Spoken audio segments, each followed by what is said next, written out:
حملة إفطار صائم على أرض الشام برعاية تجمع السلام السوري بإشراف الشيخ عدنان العلعون. توزيع وجبات الإفطار في مدينة العتارف.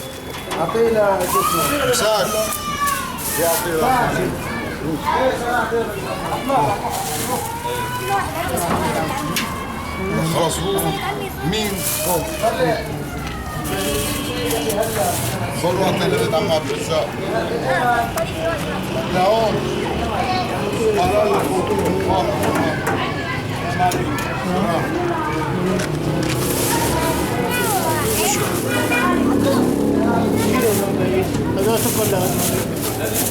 مين ده عبد الرزاق عاصم عبد الله انتوا اخذتوه يا محمود؟